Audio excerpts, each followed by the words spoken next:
Paroles semées, paroles partagées. Une émission de Marc Thomas.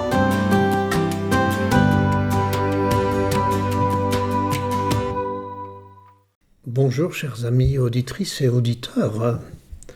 Aujourd'hui, j'intitule mon émission « Raideur et souplesse ». Nous connaissons tous ces moments et circonstances où nous nous raidissons devant l'obstacle. Nous connaissons tous aussi la souplesse du chat qui se faufile, qui s'adapte et retombe toujours sur ses pattes. Au cœur d'un monde incertain et de relations parfois tendues, où nos raideurs conduisent souvent à l'affrontement ou à la rupture, comment assouplir nos raideurs ? Je vous propose aujourd'hui un temps de méditation. Il ne s'agit pas seulement d'écouter ce que je vais vous dire ou de le lire, mais de l'accueillir, de le laisser résonner en vous. Et c'est pourquoi je vous invite à écouter ce texte sur YouTube plutôt que de le lire, car la musique qui l'accompagne vous y aidera, pour que telle ou telle phrase entendue, ou ce qu'elle va vous suggérer, ou encore ce que vous allez ressentir ou penser, pour que tout cela vous conduise à assouplir en vous ce qui a besoin de l'être et à l'intégrer dans votre quotidien dans les jours prochains.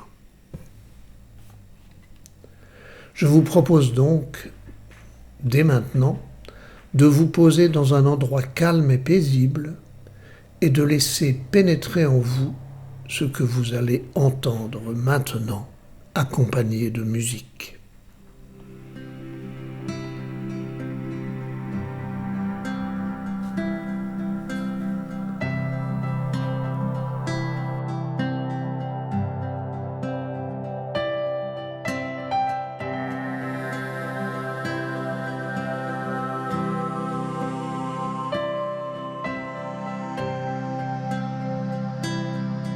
Dans la tempête, les branches d'arbres se cassent, les branches de palmiers virevoltent dans le vent.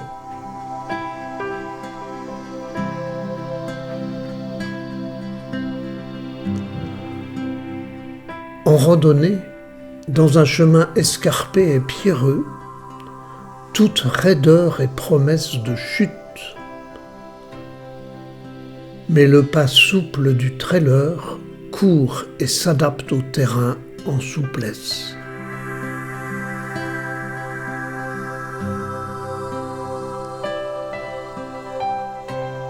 En voiture, le conducteur débutant, crispé sur son volant, fait peur par ses à-coups saccadés. Mais le pilote confirmé s'adapte par une conduite souple et rassurante.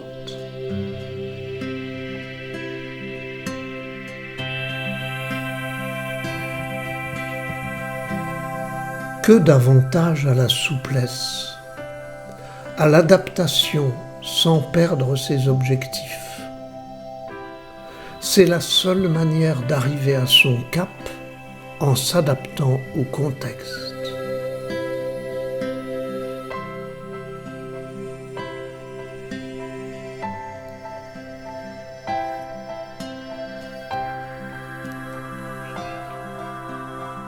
Pourquoi tant de crispation et de raideur dans nos postures et nos relations ? Tant de fermeture, de verrouillage et de tentatives de passage en force. Nous affirmons agressivement nos vérités sans discussion possible. Nous confondons de façon présomptueuse notre point de vue avec la vérité.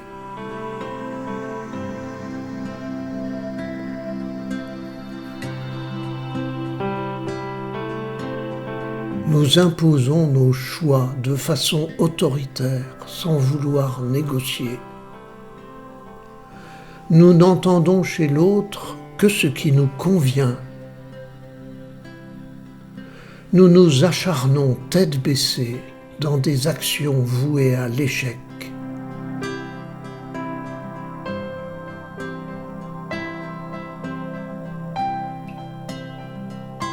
Nous croyons que toutes ces raideurs révèlent notre force, mais elles ne parlent que de nos fragilités et de nos peurs d'être déstabilisés.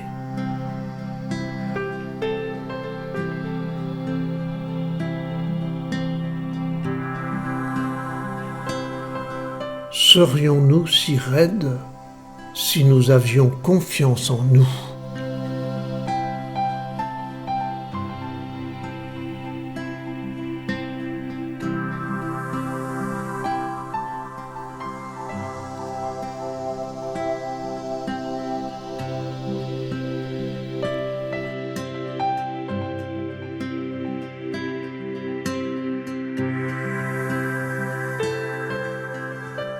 Et voilà la souplesse.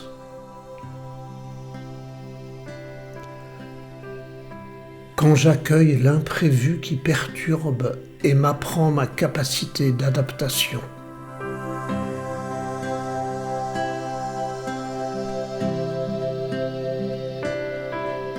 Quand j'accueille les points de vue différents comme autant d'harmoniques.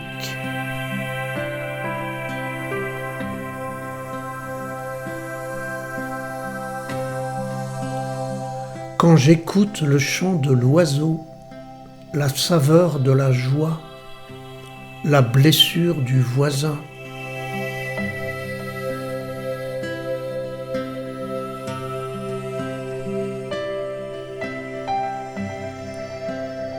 Quand je m'émerveille de recevoir plutôt que vouloir prendre.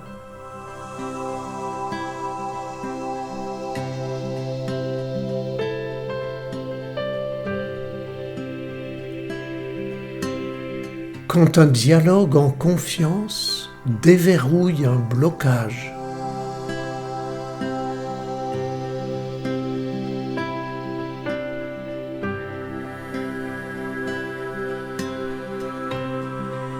Quand l'échec me pousse à d'autres apprentissages et d'autres stratégies.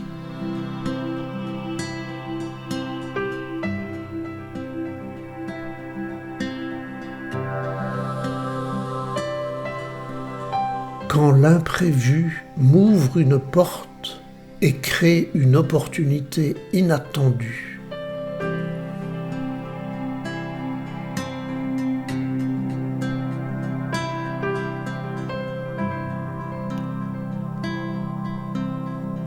Quand la souplesse de nos corps et de nos cœurs nous ajuste l'un à l'autre.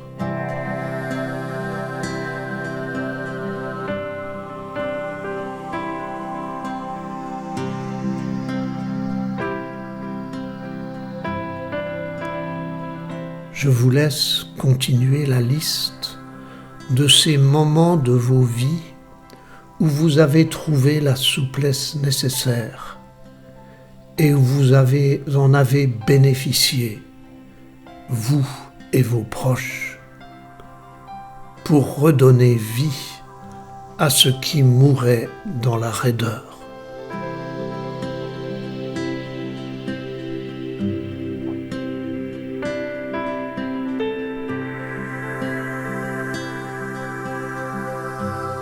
Oui, la mort immobilise et raidit nos corps.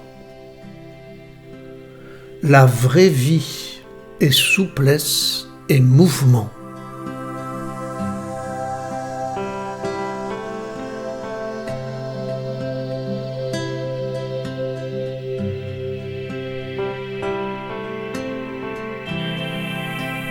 Pour être vivants, améliorons notre souplesse, entraînons-nous à la souplesse.